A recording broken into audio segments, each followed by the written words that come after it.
On the first episode of WGTV Season 2, students discuss recent trends in homecoming dresses. A Walnut Grove senior is surprised with a full ride scholarship, and one volleyball player is standing out, making an impact on her team and her legacy. These stories and more on this episode of WGTV.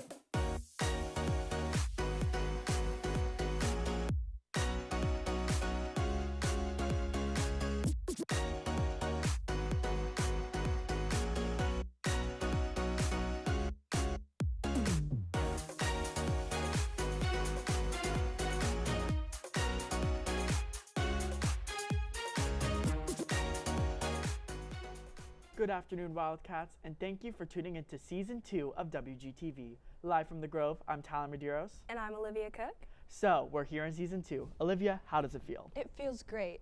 It's great to start the new school year in the first Season 2 episode. And on that note, would you like to catch everyone up on what's been happening around the Grove? I would love to. A great Gatsby homecoming is here. Walnut Grove celebrates its first ever homecoming Saturday the 28th starting at 7 p.m. The Grove will be decked out in black and gold, feathers, and a DJ. To order your tickets, scan the QR code on the screen. If you're planning on bringing a date that is not a WGHS student, be sure to fill out the permission Google form. This form is due September 23rd and late forms will not be accepted. If you have any questions, reach out to Ms. Rizzo. Be sure to bring your student ID to the dance since it may be required for entry. On the topic of making memories, yearbooks are currently on sale for $65, with the first price markup being this Sunday. With the purchase of a yearbook and enhanced personalization, you can get 4 free icons if you buy before the 15th. If you'd like to get your own yearbook, go to jostens.com/backtoschool. Again, that's jostens.com/backtoschool. With the goal of 1,000 students in mind, finding the dress for you will help you stand out in confidence during this exciting time. Runway Fashion House helps to provide these dresses to any student in search for their style. Millie Salinas has the story. Hello, thank you for calling Runway Fashion House. Sequins, silk, and corsets. With homecoming season around the corner, Runway Fashion House provides the latest trends of the season. This store has a wide variety of both prom and homecoming dresses to choose from, where girls can find the dress of their dreams. With homecoming trends changing every year, knowing the latest fads can be factors of choosing your dress. The style of dresses that'll be the most popular at homecoming this year will probably be a low cut like v-neck and then a lot of like silky dresses rather than sparkly. With so many options, every yes and no matters. So how do you know which dress is right for you? One of the main factors in making a girl say yes to the dress is making her feel confident in herself, making her feel beautiful and just the prettiest girl in the world. When going to Runway Fashion House, know that keeping an open mind for your dress also means having an open mind on the price. But so we have girls that are looking in that lower price point in the $59 range, and then we've got some that want the nicest designer all the way up to $600. I would say for homecoming, for a freshman especially, because that's like the most exciting one, it's fresh out of the gate, the average price point is $200 to $300 for a nice name brand designer homecoming dress that nobody else has. Runway Fashion House has a large range of prices and dresses, so that no matter the budget, your dream dress can be available to you. From the latest trends to the plethora of prices, this overall makes Runway Fashion House a hub of unique products. Regardless of the dress you choose, know that you are worth far more than what you wear. Continue to live as you are with confidence and have a great homecoming. For WGTV, I'm Camila Salinas. Runway Fashion House provides numerous dresses for these special occasions, along with a boutique for everyday wear. So if you ever need a stylish look, this is the place to go. In Texas news, earlier this week, many North Texas ISDs received threats on social media. According to CBS, some districts such as Kemp ISD canceled classes for Wednesday, and Dallas-Fort Worth and Waxahachie increased police presence on campus. However, Irving ISD stated that there was no reason for alarm, and they believed these threats to be a hoax. In brighter news, this Wednesday, the Mega Millions ticket worth $800 million have been found in Sugar Land, Texas, just a little bit south of Houston. According to ABC, the prize has not been redeemed yet, and the numbers are 1, 2, 6, 16, 24, 66, and Mega Ball 6. This past Tuesday, senior Braden Lopez was awarded an NROTC full ride scholarship. Emma McQuitty has the story. Been selected for the immediate selection reservation for the scholarship. Congratulations. Senior Braden Lopez has always known he wanted to join the military with dreams of flying in the Navy and serving his country. Last March, Braden started his application for the NROTC scholarship. This scholarship awards a full ride to the best applicants with an interest in the Navy.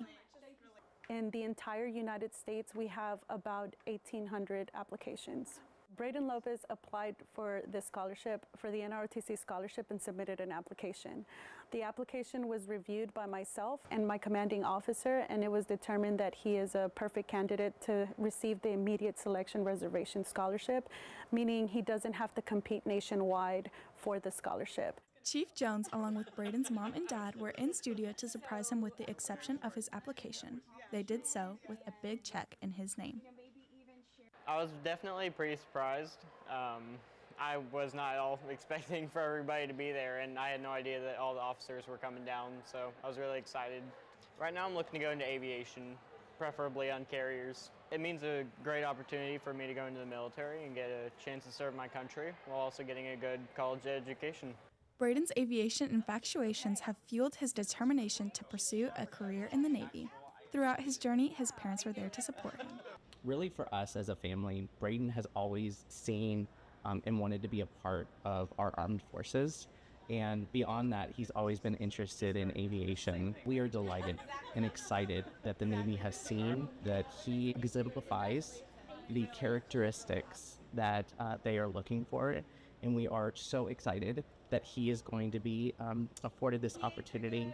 I think that the classes offered really give the students a chance to show grit and perseverance and determination. And so we're really thankful that Braden has had those opportunities, and we're really excited to see what this scholarship affords him in the future and how he can use what he's learned here to take it on to that next step. With Braden's scholarship, he's planning to attend Texas A&M University in the fall and will major in aerospace engineering. Post-graduation, he will be admitted as a naval officer for a minimum of 5 years. For WGTV, I'm Emma McQuitty. This scholarship is still open to anyone interested in joining the Naval Branch. To apply, go to www.netc.navy.mil. WGTV is not the only program kicking off their second season. In studio is Ethan McDaniel for an update on what's been happening with Wildcat Sports. Ethan? Thank you, Tyler. Let's kick off this sports segment with football. Football's first game was at home where they hosted the Newman-Smith Trojans. The Wildcats came out strong against the Trojans with a big 49-14 lead at the half. The ground game was working for the Wildcats with rushing touchdowns from Cameron Newton and Jack Beller. However, the air attack is where they shine the most, with receiving touchdowns from Luke Watkins, John Hudson, and Jack Stewart. The Wildcats continued the momentum into the second half and ended the game with a 63-28 win to start off the season. Freshman quarterback Hayes Hackney was on fire in his first high school career start, completing 17 out of 24 passes for 323 passing yards and 4 passing touchdowns. The second game was at Lobo Stadium against Little Elm, where the Wildcats looked to advance to 2-0 on the season. The Wildcats dominated the Lobos, only allowing 2 field goals all game while just allowing 107 total yards. On the other side of the ball, the offense put on an eye-catching performance. Junior running back Cameron Newton was showing off in the run game with 17 carries for 193 yards and 3 touchdowns. The other key player was senior Luke Watkins with 7 receptions for 122 yards and 3 touchdowns. The Wildcats had their first district game against the Emerson Mavericks, who were ranked 47th in the state of Texas. The first half was a defensive battle with Cam Newton scoring the only touchdown to give the Wildcats a 7-0 lead. However, the second half was full of action. It was back and forth until Cam Newton scored his second rushing touchdown of the game with a minute left on the clock, and a 2-point conversion to Luke Watkins to secure the lead for the Wildcats with a score of 29-28. Sealing the deal was senior cornerback Noah Salloway with a clutch interception to send the Emerson Mavericks home and give the Wildcats their first ever district win and improve their record to 3-0 on the season. The Wildcats' next game is for homecoming on September 27th at Children's Health versus the Denison Yellow Jackets. Taking it from the field to the court is volleyball, who has been very busy since the school year started. They started with 8 straight wins without losing a single set. It was during this time when Danielle Whitmire recorded her 500th career hit and Sam Torres recorded her 500th career dig. The Wildcats would continue to bounce back and forth through their schedule, where they are currently 17-11 on the season. A special player on the Walnut Grove varsity volleyball team gets to make an announcement all high school athletes dream of, committing to a college. Jackson Kingerski explores how this was able to happen. During their senior year, student athletes with potential often commit to colleges. One Walnut Grove student athlete has committed to Penn State, a top 5 university for girls volleyball in college. However, Danielle Whitmire committed in her junior year. Super excited. It's a really crazy good program, and I think I want to do something really great when I'm there, and it's really exciting to watch them play throughout the seasons, and I'm excited to go, yeah.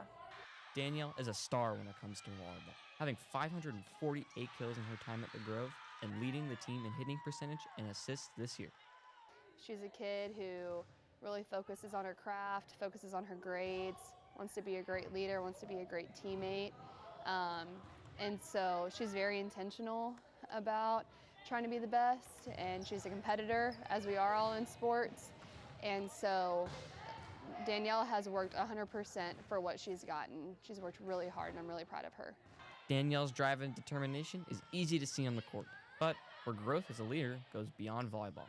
Much of that inspiration comes from a role model who's been with her since day one. My sister was an inspiration for me because she's kind of just taught me how to become a better leader. And since she's 7 years older from me, I feel like I've been able to watch her throughout her career and kind of apply things to my life too. As a junior in high school, it is truly remarkable that Danielle has found so much success in such a short time. And hopefully, she continues to be one of the best players in Texas. Reporting for WGTV, I'm Jackson Kingerski. Danielle Whitmire continues to set athletic excellence at the Grove. That's all for your sports recap for WGTV. I'm Ethan McDaniel. Back to you, Tyler and Olivia. Thank you, Ethan. That's all we have for today's episode. For WGTV, I'm Olivia Cook. And I'm Tyler Medeiros. Thanks for watching, and remember, Wildcats, set the standard.